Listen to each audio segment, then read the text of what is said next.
Hello, everybody, and welcome to episode 8 of the Daily Aztec Debrief. I'm your host, Rami Alarian. And I'm your co-host, Jalen Vega. And you know, the Daily Aztec Debrief has highlighted sports every step of the way, every single episode, practically. That's very true. SDSU Aztec basketball has just played and won their opening game against Long Beach State. Joaquin Serrato, we've seen him once before on this podcast, is interviewing Latrell Davis, number 6 on the basketball team.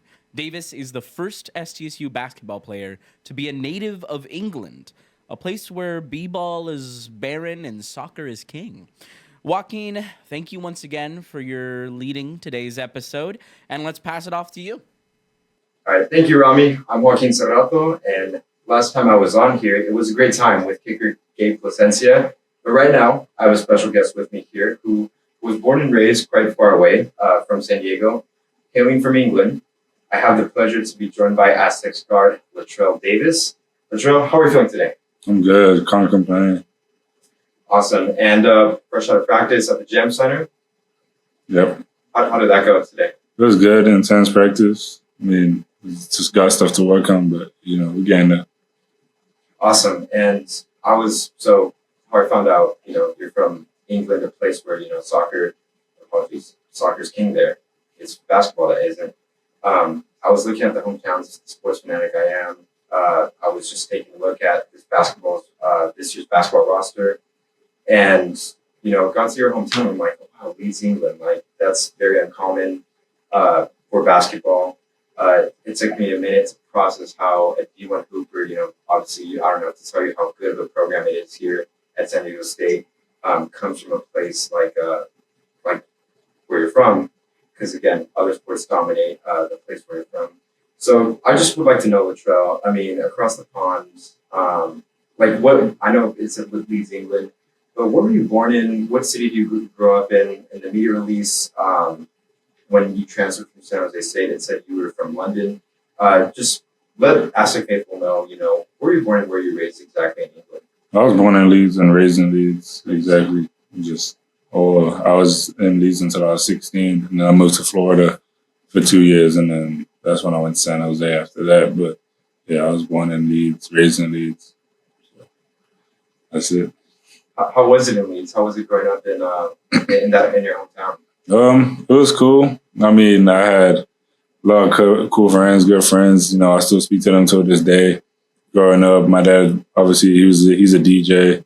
My mom's an accountant, so, my mom would be busy with work a lot. My dad would be at work, too, because he's a barber, too, also. But it would be fun because I would go and DJ with my dad sometimes. He taught me how to DJ and stuff. And, my mom would always take me to basketball practice, help me get better at what I need to get better at. Just sacrificed so much for me to be where I am now. So I just got to thank them a lot.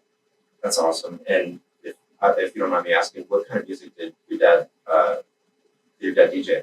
So he's from the Caribbean, so mostly like Caribbean music, like the dancehall, the reggae, soca, that type of music. That's awesome. I have some questions prepared for your cultural side of things. We'll get to those towards the end of the podcast. But going back on the point of you moving to Florida for a bit. So you attended high school in Naples, Florida, and then obviously played 2 seasons at San Jose State. Just what was that decision process? Because I can't imagine, being at the age you were, prior to college, you were in the high school age, moving all that distance away to chase a career in basketball. What was that decision process like at the dinner table with your family, letting them know or coming together and saying, yeah, I want to do this and I want to go to this place to pursue this? I mean, my family always knew as a little kid it was my dream to be in America, play basketball in America at some point. So they was very supportive. Obviously, they didn't want me to leave because I'm still their little boy, you know what I mean? But at the same time, it was like they know it's what's best for me. And luckily, I'm glad I had supportive parents. So they was very on board for it. A lot of praying went into it, a lot of praying on guidance on if this is really the right move. And it just felt like God was leading that to be the right move. So honestly, it was pretty smooth. But the reason I kind of went out to Florida at that age is because COVID hit. And my freshman year of high school, I lost the end of my year because of it when we was doing very good, honestly. And then I lost my whole sophomore year. They was talking about us not having a junior year, and I was like, okay, I'm not doing that. I'm looking on Instagram and everything, seeing loads of like American people still playing basketball. So I was like, Mom, like I want to go out there. So I already spoke to my high school coach in England, and he had a connection to my high school coach in Florida, Coach Stewart. So they started speaking. I got on a WhatsApp call and, sorted things out, obviously prayed about it and spoke to my family, and, they was all for it.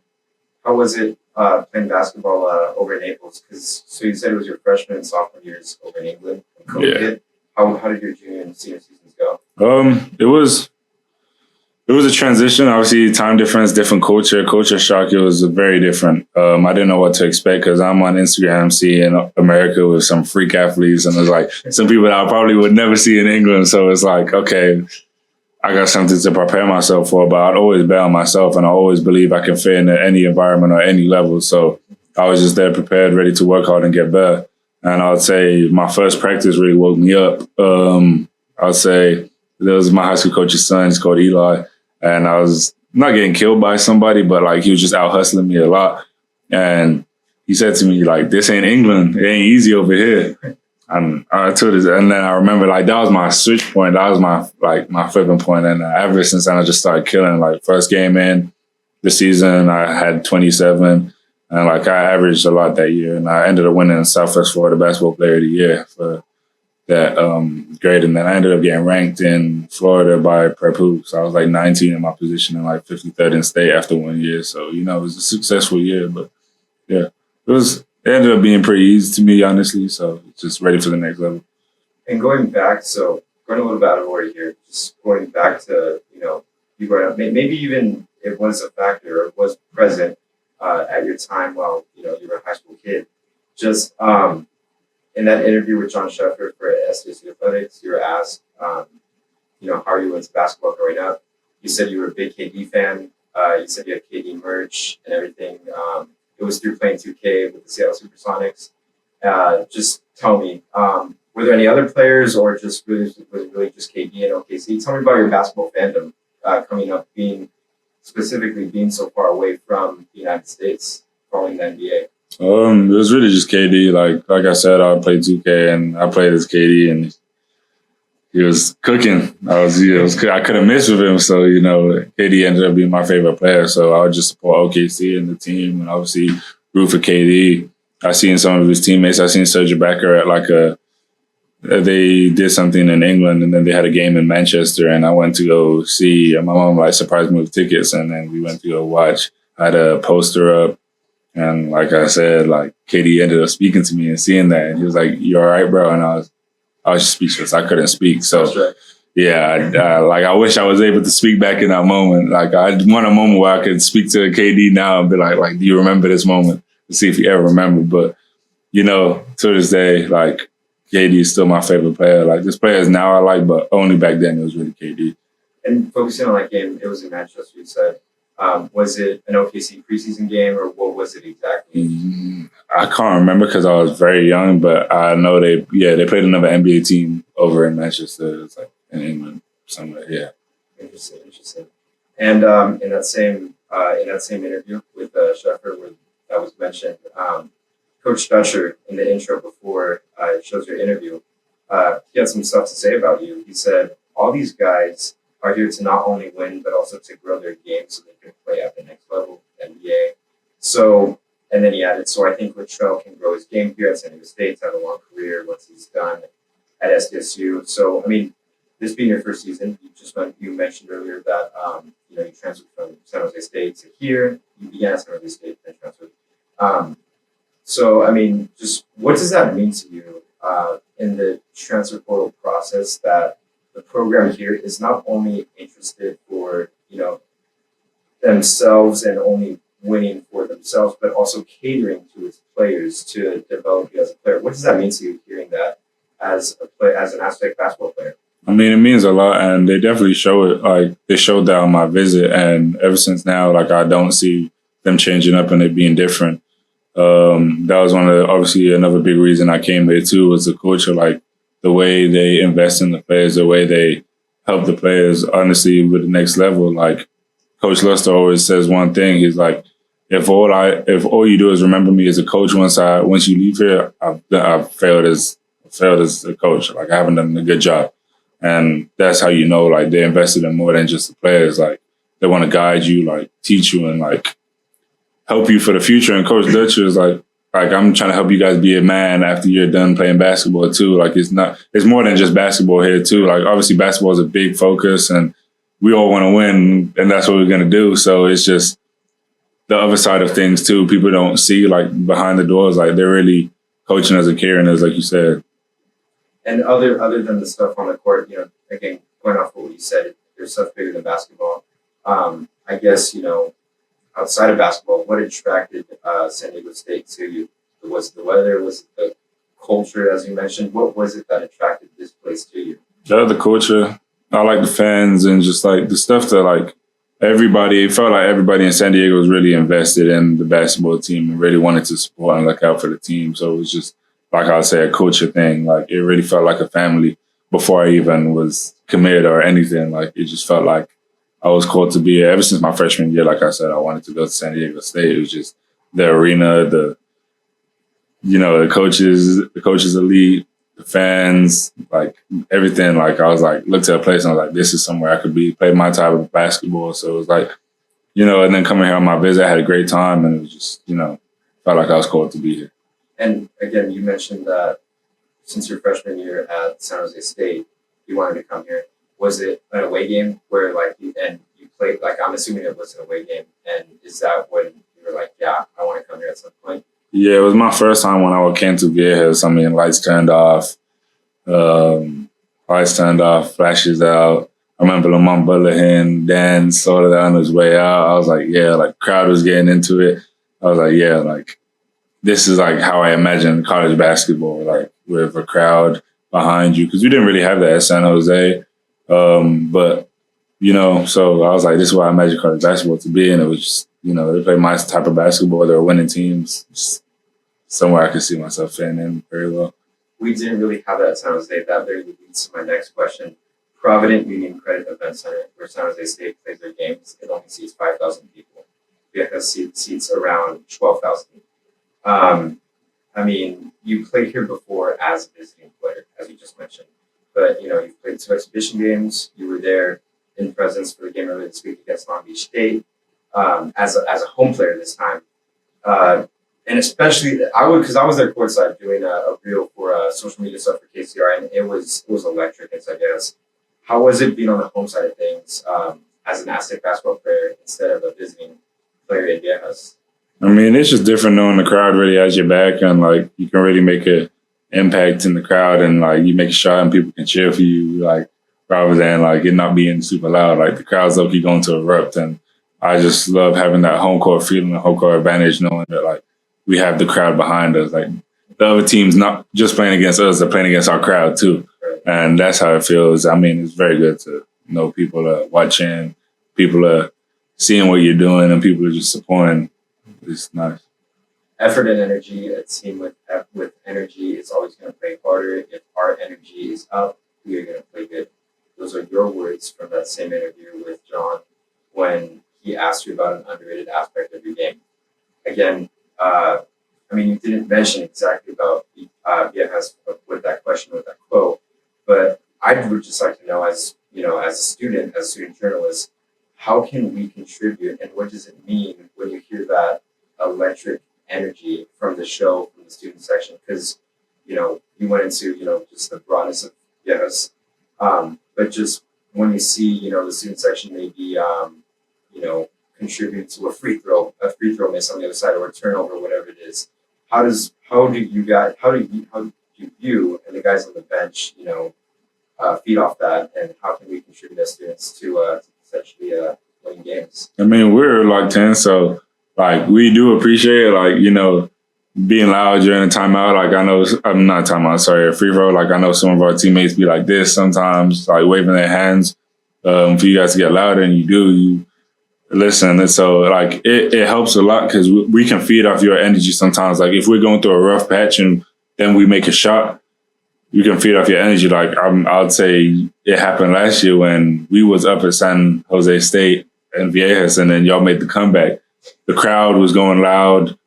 Then we couldn't hear what play was calling, so we started getting confused on the offensive side when I was in San Jose. So then people wouldn't be on the same page, which helped you more. Like, it does help a lot, like when the crowd is super loud, because sometimes people get confused, don't know what they're doing. Then they go down more, and the energy from us go up more. Like, it's very important to have a crowd. Now, switching from the crowd of Viejas and the coach and all that. It was said in the post game press conference, following the Long Beach State game earlier this week, that things can change. That the plan with the program, as of now, is to enhance the redshirt for the season. Obviously, coach said if he doesn't like what he sees, in the following week, he'll definitely get some action. But just what are your thoughts on the plan that coach and the program has for you regarding the redshirt? And was that something that was discussed? Like, how early was that discussed? Was that discussed during the visit? Just some very thoughts about that plan that they have in store. I mean, it was told before my visit, so it was always in the air. They said they don't know for sure if they are. But Dutch called me an everyday guy, so, I just try to be myself every day, no matter what. Like, I'm going to try and get better, you know what I mean? And if I am redshirt, and I'm obviously going to help the team get better too. By the way, we all compete. We all compete in practice. I mean, it's just, I look at it as a benefit. Like, I'm a young junior. There's freshmen that's older than me. There's sophomores that are older than me just because they reclassed or redshirt and stuff like that. So I'm really a true junior. So I felt like it's just another year to get better and improve my game and shape into what they want me to do and what they want me to be next year. And, the parts of my game that I feel like I'm not so strong at, like I can work on those games and just be dominant on the floor, especially when I'm playing next year, just be a dominant factor on the court. Yeah, and I mean, kind of leads into my next question about still contributing to the team. Obviously, you haven't redshirted yet. It'd be something new for you.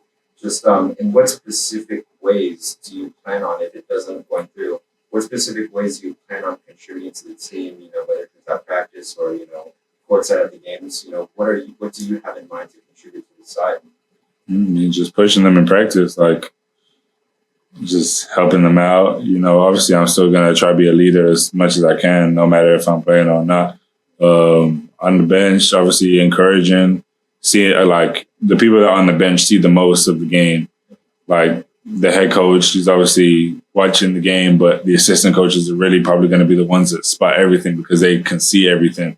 So they'll tell the head coach something if they see it. And I feel like it's the same with the players. Like the people that are on the bench are going to spot what's happening, what's going on. So I feel like I could really tell some of the players, like, oh, like they're doing this or they're doing that. Like, watch out for this. Like, I'll see it all because I'm not in the game. Like, and when you're in the game, you don't really see everything that's happening. So just that type of stuff, just using my voice and just bringing energy from the bench, Like if I see a guy with his head down, pick him up. Like, just what a good teammate would do. Now, these are the fun questions that I saved for last. That I was mentioning about the cultural questions. I think they're fun because they're very interesting. Going into your cultural background, you mentioned just right out earlier about your Caribbean roots. When I asked you about your dad being a DJ, what music he played, just in what ways, obviously you're born and raised in Leeds, but in what ways does your ethnicity, your Caribbean ethnicity, and tell me what country in particular, what islands, I assume, your ethnicity, like how does your culture influence you on and off the court?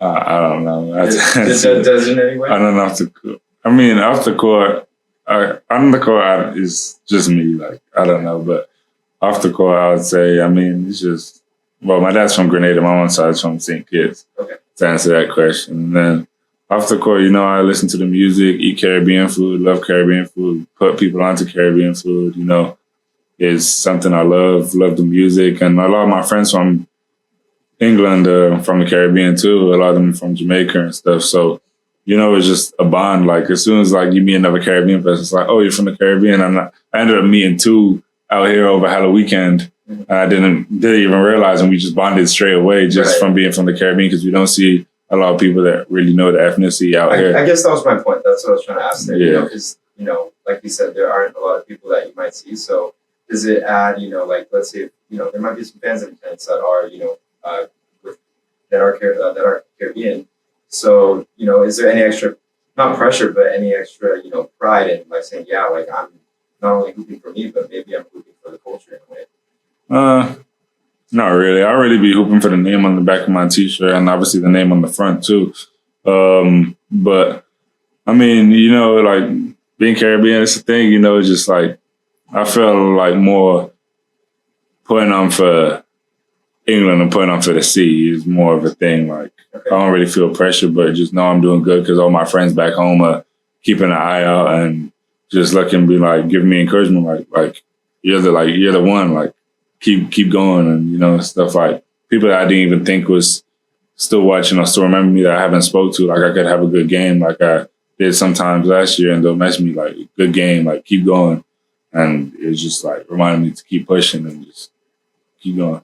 And speaking of people from your hometown, I mean, just you're so far away from home. In what ways, you just mentioned music and food. Dive into that. Music and food, and possibly other ways. Like what makes you feel at home being so far away? There's a Caribbean shop here that I would go to sometimes. Music, obviously, I listen to music when I'm at home.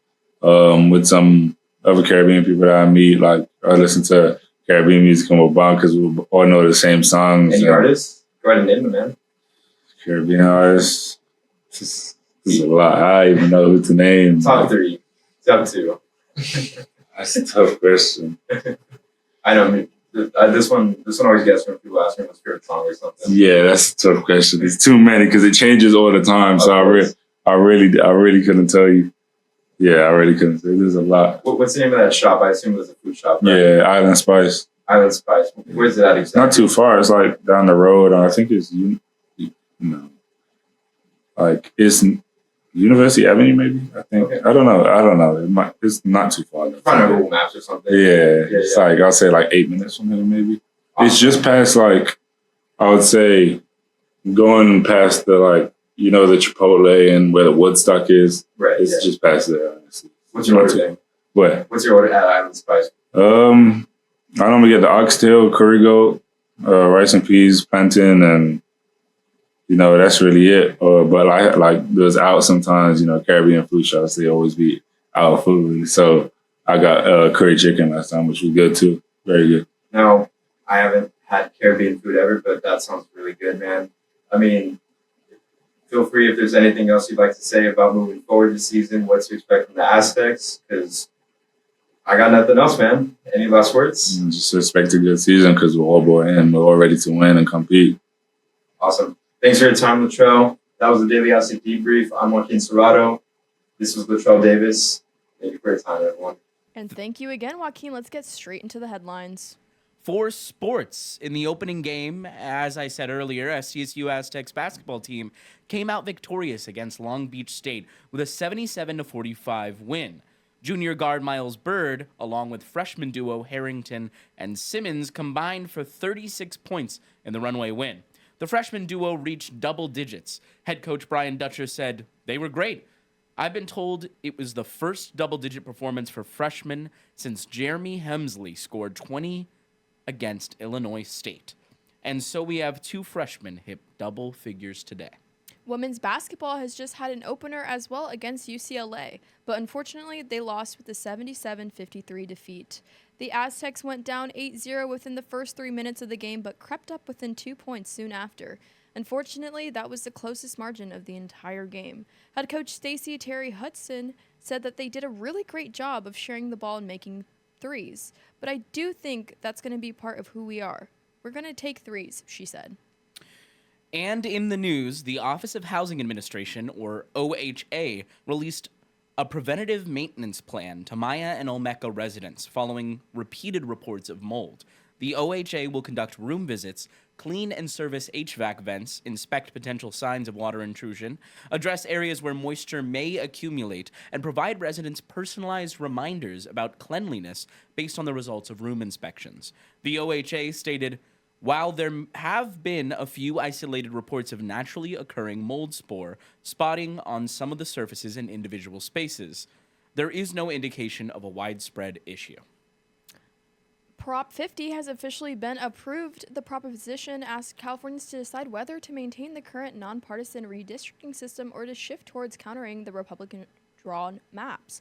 The measure would temporarily change congressional district drawings, allowing the state legislature to create new maps that would be used for the 2026, 2028, and 2030 elections. Political science professor James Stamstad explains the debate. If you're in this situation where, in principle, you think that gerrymandering is unfair, but you also want Democrats not to be shut out by an unfair system, that is the tension.